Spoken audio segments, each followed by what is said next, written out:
Kim, we have the one and only Brad Sugars on the podcast with us. How you doing, Brad? Very good, Charlie. Now, did you tell everyone that before we actually did this call, you mentioned this is a fanboy moment? Did you mention that fact? 100%. I'll tell everyone right now. Like straight up, Billionaire in Training. That book actually like changed the trajectory of my business career. I was like, oh, Yeah. not doing it right. Actually, that book, I've had more people say that about the way they focused on business from that book than any other book, that it has changed the way they've looked at business. So it's good to know. I love that book. I think it's one of the best things I've ever written. Well, I'm going to go straight here before we even get into the new one. Is there any plan to do an updated or a part 2 to Billionaire in Training? Every one of my original 14 books is being updated right now. In fact, that's them up there. They're all being updated right now. So I think the first 3 have been updated, and the next 11 over the next 12 months or 13 months are getting all a fresh update with all of the internet marketing and all of that sort of stuff added into them, because people don't realize it. Well, I didn't realize it till a few weeks ago. It's been 18 years since the first book was written. Wow, that's kind of nuts, isn't it? Yeah.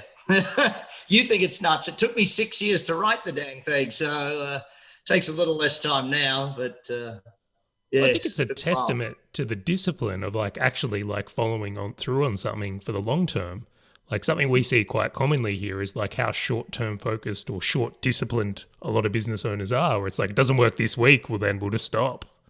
So, yeah, look, I think that, and that's true for all parts of business. You know, it's the 20 years overnight success sort of thing. You know, this is book 17, the Pulling Profits book, and it's literally the first one I think I'll get as a New York Times bestseller. I've had the Wall Street Journal bestseller, the Amazon bestsellers, but you know, going for New York Times is like the penultimate of all of those things. So it takes time to get to be successful in anything, and I think that if we can really understand that a lack of planning extends that time, a lack of knowing what you're doing extends that time. Trial and error is the slowest way to learn. Let's put it that way. Oh, definitely. So we'll lead straight into it then. Tell us about the new book. What's Pulling Profits all about? Well, it's a very sexy cover, first and foremost. You know, it came because of a conversation I was having with someone who said, you know, it just seems like magic the way these companies make profit. They were talking about like Apple and IKEA and some of these big companies. And they said, it just seems like magic. I said, it's not magic. It's just certain things they do that others aren't willing to do or don't know to do. And so I sat down with Monty, who's my co-author on the book, and you know, we between us coached so many companies, and most of the companies he coaches on a day-to-day basis are doing hundreds and hundreds of millions. And we sat down and said, what is the difference between a company that grows exponentially, one that grows and consistently grows and does that year on year on year, and one that doesn't? And we came up with 5 core disciplines that a business needs to understand. And if you're an executive in a large corporate, you must employ these. If you're the smallest business on the planet, you must employ these if you want to have that level of growth. Yeah, that's so amazing. And Brad, there's a section in the book I think you mentioned, and you did a live the other day on the exponential growth. And you mentioned when most people don't get it, it's because they don't build the foundations right. What have you seen as like the biggest mistake business owners make in that setup of their foundations? You know, the smallest of businesses, their biggest mistake is that they look to have a business that revolves around them. You know, it's about getting themselves a job. They literally invent a job for themselves and they call it a business. The biggest of businesses is where they focus in on one thing rather than trying to do all 5 areas. They try and get really good at one thing. And you see, it really depends on which way the CEO came into business. If the CEO is sort of an accountant, then, you know, their operations and finance are going to be great. If the CEO was a salesperson, you know, their sales and marketing is going to be great. And it's really working that balancing aspect of it to make sure that we get there. So it's different for the different size companies. Yeah. So in the book, you've got these 5 disciplines. What are the 5 disciplines? See, now you're trying to get me to give away the book before I even give us a little hint. You know, well, see, the way that works is this. So discipline number 1 is the discipline of strategy. And what we're looking at there is strategically, is the business actually designed to grow faster as it gets bigger, or is it designed to be harder as it gets bigger? And That's very true for the majority of very small businesses. But then when the bigger business, we say, well, okay, let's expand the business into 20 countries. Like ActionCOACH, you notice the brand, always got to have the brand on. ActionCOACH expanded into Bulgaria last month and goes into Russia this month. And that's country number 87 and country number 88. And when you look at a business and you say, okay, is it strategically designed to be able to expand into all countries around the world? Is it actually structured for that? And in most cases, that's definitely not the case. Then we've got the discipline of mission.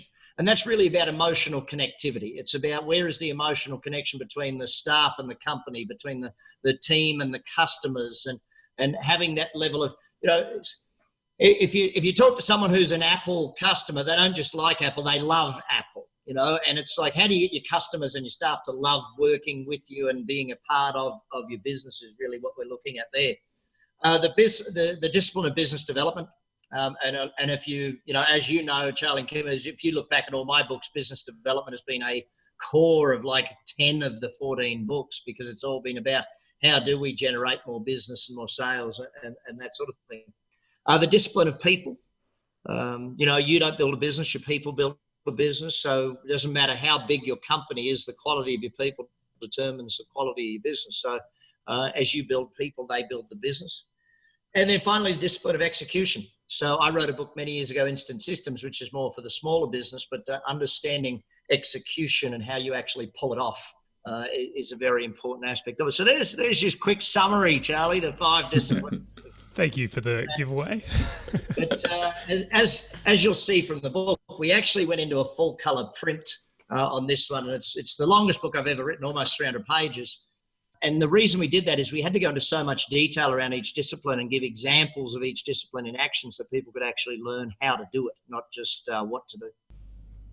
That's amazing, and I think it's amazing what you've just shared there. And I think one of the things that obviously writing a book does as well is gives you leverage in your business, along with those 5 disciplines. Mm-hmm. And one of the big things I think was your definition is do the work once and you get paid forever, which is a definition of leverage.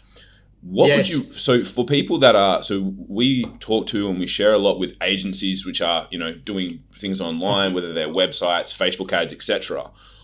How would you recommend people go about creating leverage if they are in that very heavily service-based industry of running an agency? Yeah, and there's the answer to that is see what I've done with ActionCOACH. In the beginning, I was the only coach coaching business owners. Now we have thousands of them all across the world and doing it in that way. And as you said, writing the book gives you leverage, because what writing the book does, it makes you actually think. You've got to come up with a model and then create the artifact to get the results. But when you boil it down to a day-to-day, let's start with the first level of that definition. Because when I first learnt leverage, it was ever more with ever less, or the mathematical formula, divide to multiply. And, if you look at divide to multiply, and you go back to Henry Ford with the production line, if within my stuff, my first book, Instant Cash Flow, which divided business up into the 5 steps of the chassis and that sort of thing. The first stage of leverage is do the work once, get paid long term. So most business people have got to start there. And even if it's you're an employee in a company, you've still got to start with work that gets paid long term. Like the best salespeople aren't selling every month. The best salespeople get a customer and set them up for life, and therefore they've got money coming in for life. The best business owner or the best corporate executive is someone who does work one time that pays back. So training your people, developing systems, business planning, sometimes marketing and sales, because, you do good marketing, it brings customers who stay long-term, or it brings a lot of customers who stay long-term or forever. Sales often because you get a customer that stays with you long-term. So it's almost, if you look at going from stage 1, do the work once, get paid once, which is employee-based work, do the work once, get paid long-term, which is executive or managerial type work, right through to do the work once, get paid forever, which is C-level work or owner's work in an organization. That's beautiful. That's a great definition. And I think, as you said, ActionCOACH is a perfect example and model for people to look at for that as well. Yeah, buddy, I got a good friend of mine here in Las Vegas. He's actually an Aussie guy, Peter Lick, who's a photographic artist. And people are like, well, you can't do that. And, when I sit down and I look at his business that he has now, selling that each photograph, 100 times and doing it, you can set up a business around anything. You just got to put your thought into it, and you got to really think it through from that manner. I really like that you leaned into the action coach as the example. And I'm just looping back earlier to this interview about like in design, how much easier that is to scale as a franchise into other countries. Like you're literally just duplicating what you've done everywhere else, opposed to like setting up massive factories or production lines and things. You know, when you sit down and look at it, there's sort of the core of investing is real estate, business, or shares, and shares is really just business investing, or real estate investing is you're buying shares of a company that's in one of those two things. When it comes to business, you break it down and say, okay, there's the retail element, there's the wholesale, there's distribution, and then there's the service-based businesses. And for me, I've always been a lover of the service-based businesses. So I've always been in that. You know, I own a commercial cleaning company. I own a property management company. I own, you know, all these things that are real service-based, because I believe that it is and remember this though, guys, when I franchised Action Coach back now 20 odd years ago, Action Coach is now in its 26th year. There were no white collar franchises at that point. Actually, there probably was. There was like expense reduction analyst and H&R Block. And so we had to invent a whole new industry, develop a whole new thing that was just not there. And that to me was the exciting and challenging part of it. And the best part was I was young enough and naive enough to believe I could do anything. So I did.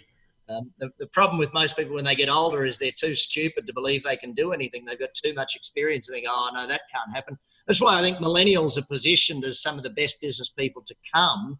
And I'm not sure if you saw it, I did a podcast. I do one called The Apprentice Billionaire, and it's me interviewing young millennials about how they succeeded. But I had to do one which was just a pure rant about what is it with an older generation saying that millennials don't work that hard, millennials are bad, millennials this. It's like, dang, they are some of the best entrepreneurs I've come across. I mean, they're more entrepreneurial than almost any generation before them, and that's perfect. You don't want to create employees out of school. You want to create employers. You know, where are the people, the entrepreneurs, not employees. I tend to think that's the shift that is coming. We're going to see much more small businesses start up and I suppose less corporate environment. Yeah, which is cool. Yeah, it's moving in that direction, and even corporates are moving in that direction of developing small businesses within the corporate type thing. You know, I know a lot of the CEOs that we coach, they're the head of a $10 or $20 million division of a multi-billion-dollar company, but they are profit responsible. So that's really just a small business that's owned by a very large business. Yeah, I rate it. I think that's definitely the way to go. Maybe I should write a book on that, Charlie. Do you know what? I was just thinking that. Maybe you should lead the millennials, or how to spin small businesses out of franchises. It will probably do well for you. That's another one I should do, actually. I do a thing once a year where I invite 10 businesses to here in Las Vegas where I live, and I actually help them create a business plan to go to $1 billion a year based on how they can expand globally and that sort of thing. It's a lot of fun for me. I get to sit and work with 10 business owners who really want to grow and show them how to do it. That's a very aspirational goal. I can only imagine the people you come across. You know, I mean, it's amazing the businesses that we come into that we have in that thing. You know, I sit there and sometimes I look at it. One of them was a water distribution business in Asia. And you don't think of water distribution in most Western countries because you just turn the tap on and there's water. Well, in many Asian countries, that's not the case. So what's the water distribution business? And this is a business that's already doing 120, 130 million a year. And how do I get them tenfold is the game. So I think a lot of business people, Charlie, they just think too small. They're just way too small in their thinking. And even to the fact where you say to someone, what do you do? They say, I own my own small business. Shut up. No, you don't. You own a big business in training. And that's why you mentioned the book, Billionaire in Training. Everyone is a billionaire in training. You know, the question is, will you pass? I love that. That's a killer mindset right there. I love that. Can I ask, bro, when you are looking at that, so for example, that water distribution business that comes through and you go, how am I going to help them tenfold this? What's the first thing that you look at with all your experience over the years that will indicate whether or not that can happen? There's these things called 5 disciplines. So I go through the 5 disciplines. And I literally do. I mean, I literally go through the 5 disciplines in my own head and start to think. Normally, the first one is strategy. Normally, strategy is the first one because if there's a fundamental core business model problem, then it doesn't matter what you do with marketing. It doesn't matter what you do with people. If the core model of the business, or even the core model of the product, how the product or service is sold, how it's packaged, how it's delivered, is it delivered? See, when I started business coaching, guys, you got to remember there was no such thing. What there was a lot of people doing business consulting. And what happened was I started giving seminars, and I remember Robert Kiyosaki put me on stage, and Blair Singer, and my good friends Stan and Jane Jordan down in Melbourne, Australia, put me on stage. And people would keep coming to me asking me for help. And I said, listen, I don't have time. I'm running my own businesses. So why don't you just call me once a week and I'll coach you through it? And by pure accident, the business coaching industry was started. And you sit down and you start thinking about how do you see, and that's why I had to write the books. I had to evolve everything that was in my head into some sort of a model and say, well, okay, how does that actually happen? And that's why I wrote the book, The Business Coach, after 13 years of coaching business owners to success. So we'd gone through something in the vicinity of 10 to 15,000 business owners that we'd coached to success. And then I sat down and said, right, we've done this with 10,000. This works. That's the model. See, most business people don't think that there is a system or a recipe for growing a business. They just don't think that way. They think, I've just got to work harder. No. And there's none of this, you've just got to work smarter either. You've got to work both harder and smarter if you want to succeed in business today, especially in your industry, guys. Why? Because in your industry, you're on a competitive analysis with the world. I can get your business. I can have someone in India doing the exact same stuff as the work you're doing up the street. I don't need to have them down the road from me type thing. And this is where you've got to be so good at what you do or so niched in what you do that no one can argue with you type thing. Like I did an interview on The Apprentice Billionaire the other day with this young couple that have hamster business. They have the world's largest business selling hamster stuff. Now, as a person who has no freaking clue about hamsters, I'm like, what do you mean you do that? They're doing £4 million a year selling hamster stuff. I mean, who the heck? But that is amazing. I'm glad that exists. If you niche stuff down, watch those. They're on iTunes or SoundCloud, all of those podcasts. But have a listen to it because they're geniuses in niching down. They are so brilliant at it. I love learning from them. That is so good and so important. It's something that we've shared on this podcast before is that very thing. It's like either you've got to be like the number one, the best of the best, or you do have to be the number one or the best in a niche as well. And it makes such a difference. And I like to circle back just quickly on one thing you said there, and you've mentioned it a few times, which is strategy. Because I think a lot of times business owners confuse strategy with tactics. Yeah. How would you differentiate the two of those? Well, strategy is more about your business model. Strategy is more about the product or service. Let's use an example that everyone knows, okay? Apple. Apple's strategy in the beginning was manufacture a computer, build the software, and sell the computer and software as a bundle. Awful strategy. Now, it worked when nobody owned a computer. When no one owned a computer, it worked. But as everyone had computers, it became a bad strategy. Now, on top of that, they had an even worse strategy. They made great computers. So the computer lasted forever and they built it with software. Now, here's the problem with it, right? And people don't really think about this, but they built in a negative to their business. They built in a debt. Once they sold you a computer, it was their debt. They didn't sell you the software separately in the beginning. You bought the computer, so they had to keep upgrading their software no matter what, for people that had already bought and they're never going to pay them again. Whereas Microsoft, at the flip side of it, had a great strategy. They made a shitty software that kept upgrading, but every time you wanted to buy it again, you had to upgrade and upgrade and upgrade and upgrade. You blokes are too young to remember, Windows 98 and all that sort of stuff. But as those releases came out, and we all had to go and line up at the shop and buy the big box with a book and this tiny little floppy disks. Which I'll tell you a funny thing about floppy disks. I showed one to my kids the other day and they said, Dad, did you use the 3D printer to print the save label? Anyway, now let's use strategy again and learn what Apple did to become the world's largest capital value company. Steve Jobs left Apple or got kicked out of Apple. What did he go and do? He ran a little company called Pixar, okay? Made movies. What did he learn? Leverage. Make the movie once, sell it 1 billion times, sell it forever. So he came back to Apple and said, hey, this doesn't work. We make a computer once, we sell it once. We get paid one time for the work we do. We never get paid again. How do we do the work once and get paid forever? Well, he moved him into the music business, right? Now, here's why Steve Jobs is much richer than me and much richer than all of us. And, he's passed on now, but a genius. He didn't even do the work once and get paid forever. He did the work no times and got paid forever. Never made a song, they don't make apps. They don't make TV shows. They don't make any of that stuff. And yet they get 30 cents or 40 cents on the dollar for every app or every song that you buy. Who's the most excited person in the world when Taylor Swift comes out with a new album? Apple shareholders. It's interesting, and they're just about to announce their TV streaming service. It's the next services business to kind of roll through.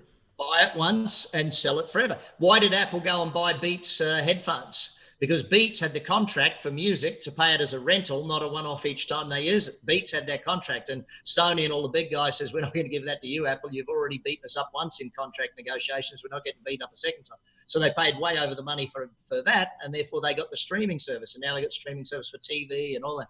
It's phenomenal. There's going to be a winner out of that. Not sure if it's going to be them or Amazon or Google or Microsoft or Roku or any of those, but someone's going to end up winning that one. Oh, my money's on Disney at the moment. My money's on Disney.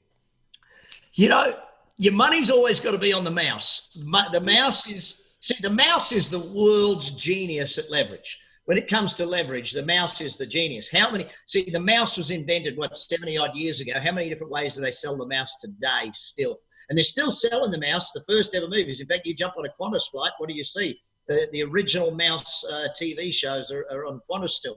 And I'm sure they're paying a license fee to have them. You go on a Disney cruise, stay at a Disney hotel. Now you can go to Florida and actually buy houses on Disney property and live in the Disney resort. I mean, it's amazing. Wow, that's insane. That's a great definition, I think, as well, because a lot of times I think when people they don't look at strategy like that. They look at it as a lot of the times the tactical things that they'll do, because we talk with agency owners and they'll talk about their strategy is to run Facebook ads. And it's like, well, hang on, that's not a strategy at all. That's a tactic. Yeah, it's a great definition. That's a marketing campaign, and that's where make them read my book, Buying Customers. It goes through how to build a campaign, the 6 questions you have to have. See, most people build marketing campaigns backwards. Most people build businesses backwards. See, they go to a business and think, what's our product or service? No, your product or service is the least important part of your business. How are you going to build your business? What structure are you going to have? What target audience you're going after? What are they buying? What's the long term? There's so many more important things. Same with a marketing campaign. People say, I want to run radio ads. Well, who's your target audience? Well, why are you running radio ads? Well, because, I got a good deal on radio ads. Okay. And then they'll run a stupid radio ad that they've never tested, never measured. It won't work. Then they go, radio doesn't work. Well, of course it doesn't. You did one ad. Remember, 80% of marketing fails. You just got to remember that. 20% of it works. That's why you have 10% of your budget allocated to testing. And then the other 90% rolls out what you've tested and measured and proven actually works. We're covering a lot of ground here, guys. I was going to say, you're just dropping gold there, Barrett. So let's plug.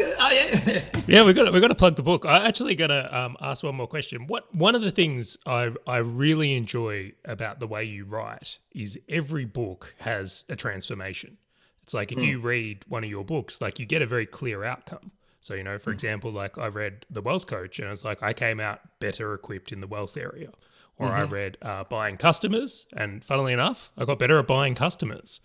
So I'd love to know what the outcome or the main topic you're trying to cover in this one is and how you expect people to change from it. Yeah. So let me take 2 steps back. First of all, the plan behind every book is to build a model that people can understand and therefore use. Okay. A lot of my books, people say it just seems too simple. And that's the point. Einstein once said it, that if you can't teach it simply, you're not a good teacher. So don't teach that. The core behind this book is exponential growth. It's about how do you grow at an exponential rate, not how do you grow by 10 or 20%. How do you grow by 10 or 20 times? And how do you consistently do that year in, year out? How do you consistently do that? Because a lot of businesses will have a good growth path and then they'll have a plateau for a few years to catch up, and then they'll go again and then they'll plateau. And so the aim of this is to not have the plateaus, to continue on that growth path and to continue doing it to dominate the worldwide market of your product or service. I think that from the most middle manager in any organization to the highest CEO of the largest corporates to the smallest one-man, one-woman business across the planet, getting understanding where they're going right now or they need to be going in 5 to 10 years. See, some people will read the book and go, okay, now I get where I'm going a few years from now. Like when you read Billionaire in Training, a lot of it you weren't ready for, but it gave you the roadmap of saying, okay, that's where I need to go in order to get there type thing. And that's the same with the Wealth Coach. With the Wealth Coach, when people get about halfway through, the majority of people about halfway through the book are kind of like, okay, this is now getting past where I'm at. And that's great because you need to learn past where you're at or you never get there. The old saying, got to learn before you earn. So exponential growth, Charlie, that is the core behind this one, making sure people understand it. Well, you've got me curious now, because for me personally, right, I experience exactly what you spoke about. We've had some great growth runs, but it feels like we plateau every time, in all honesty, for cash flow. Cash flow is the thing. It's like, oh, we've got to slow down. We're running out of cash. And then we gear up again, and then we get to go again. So I'm fascinated to read this book and hear how you've navigated those types of waters. You know, look, the thing of running out of cash really is a very big part of the business's planning cycle. You know, and I go back, Charlie, like I started a business and now it's running across the world. It's called Profit Plus. And we actually have people build a business plan online in our software. We can have them do it in 2 days. They come to a 2-day workshop and have a full business plan. So 1 week, they do 1 day, 1 weekend, and 1 day the next weekend. And hey, presto, they've got a full business plan. What we do with it in them is we actually give them a tool where they develop a 5-year cash flow for their business. Now, what would be the advantage? And from what you've just said, you'll go into our what if scenario part of the planning and you'll punch in a what if. If we increase our prices by 5%, what's going to happen? If we increase our collection rate by, instead of 17 days, it's 11 days on average, what's going to happen? If our collection goes from 17 out to 34, what's going to happen? You know, and it allows people to actually do that. And I think that one of the biggest challenges of a small to mid-size enterprise is they don't do enough planning. One of the problems with the big businesses is they write a plan, but they don't do enough planning. And planning is the brainstorming. Planning is more important than the document. The actual time spent, facilitated thinking, learning, contemplating about your business, that stuff's way more important than the actual written document. Still going to have the written document, but the other stuff's more important. Yeah, that is such a great comment there, Brad. And I'm very curious now because it's like, all right, well, that's the little hint. Go do more planning, Charlie. Yeah, well, before you do planning, I have a simple formula, right? And this formula, it's not in this book. It's in other stuff I teach, but it's dream, goal, learn, plan, act. Dreams, got to have your big dreams. That's why I partnered with a young guy, Travis Bell, to bring bucket list coaching to the world. And that's going all over the world right now as well.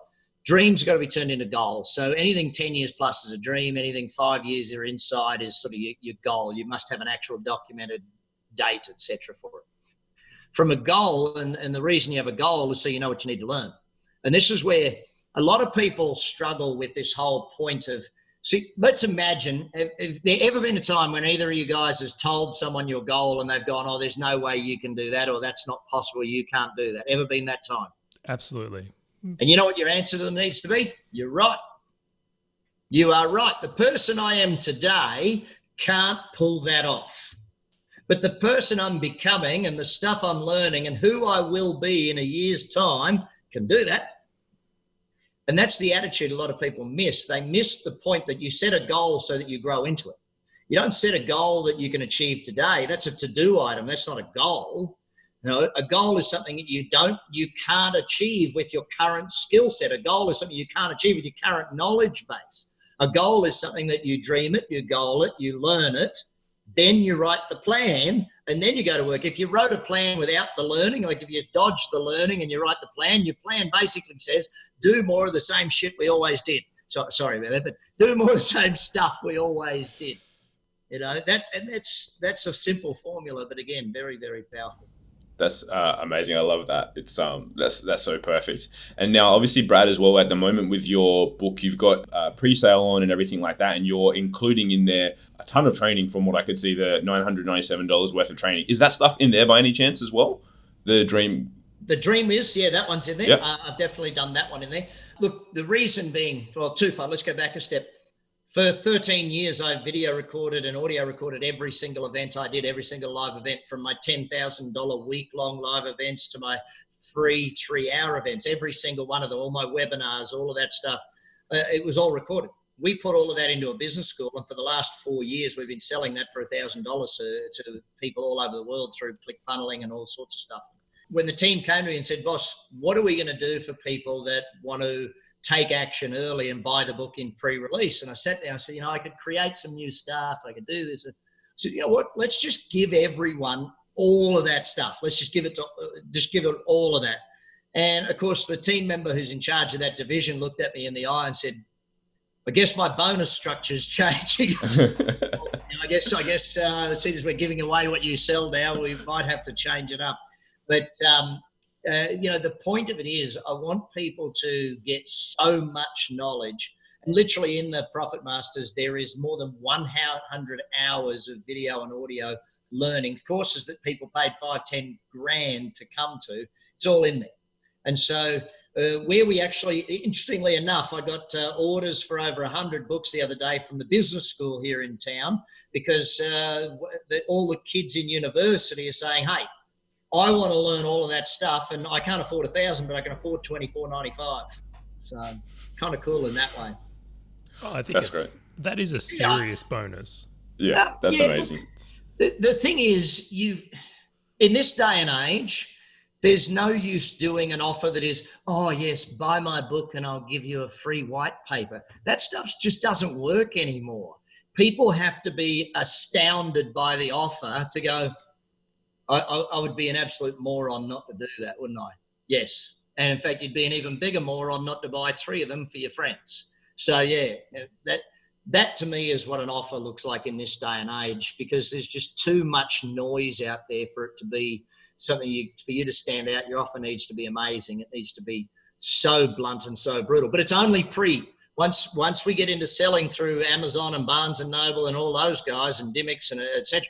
Once we're on those, all that stuff disappears. So, because those blokes take all the money then. So guys, the book is out on the 1st of April. The pre-sales are right up until then. We're going to include a link on this interview, so you'll be able to grab these bonuses. I've grabbed them personally. Like, you got me, Brad. I was like, this is a killer offer. I can't resist. So I didn't even question it. So we'll make sure we include all that. Now, I've got one question I have to ask, because it's been a curiosity point for me personally. So me and my wife, we both read The Wealth Coach, which was a game changer for us in our own home for thinking about how we're going to tackle investment and the rest of it, which everyone just go buy that book. It's well and truly worth it. But the book's written in a fable or a story. I would love to know, are you based on one of the characters? Well, the Wealth Coach is basically someone that's on this podcast. So, I've coached a lot of people around money over the years, mostly friends. There's a lot of friends. I don't know what it is, but, I know exactly what it is. None of us have, mentors, role models, parents that were rich. We just don't have it. And even my kids, they have the most distinct advantage in the world in that I'm here ready to teach them, because they're my kids. So the chances of them learning from me are about 0. I got 5 of the little suckers. So, I'm not that little anymore, 17 down to 9 months. So with 5 kids, I think, one of the reasons I wrote The Wealth Coach is I wanted my daughters to be able to read something that made sense. And I wanted my parents to be able to read something that made sense.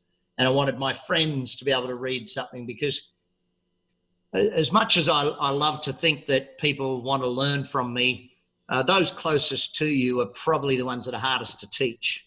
So it's, if I give them in a book format, I watched an interview with a famous actor, and he talked about making a movie that his kids could see, because literally every movie he'd ever made, he was shooting people or dying or, all of the action stuff. And I thought, I really want to write a book that every single person I know would benefit from, not just those that own a business, but every single person I know. And I think that's what we achieved with The Wealth Coach. And I'm very impressed. I think you did very well. I think that, honestly, it's second to Billionaire in Training for me. Still, that's going to be my number 1, but I thought that was a fantastically well-written book. The best review of that book, you all know, I'm not sure if you guys know, Sharon Lechter. Sharon Lechter was the person who wrote the book Rich Dad, Poor Dad with Robert Kiyosaki. And it was actually designed to be a brochure for their board game, which is called Cash Flow. And Sharon read the book and she's actually had laws put in place here in the United States for education, financial education in high schools. So, and when she read it and just said, yeah, every person needs to read that book, I thought, I'm pretty happy with the fact that the author of Rich Dad, Poor Dad said everyone needs to read my book on wealth. So thanks, Sharon. Yeah, definitely take that one. So I've got one last question here, is that I can tell you're pretty keen on getting New York Times bestseller. How can we help you do that? What do we need to get everyone to do so that we can make this happen? Look, I think it's just share. Just keep sharing. You know, look, business ownership and being a corporate executive or a manager or a leader or a C-level exec, it's not the easiest road in the world.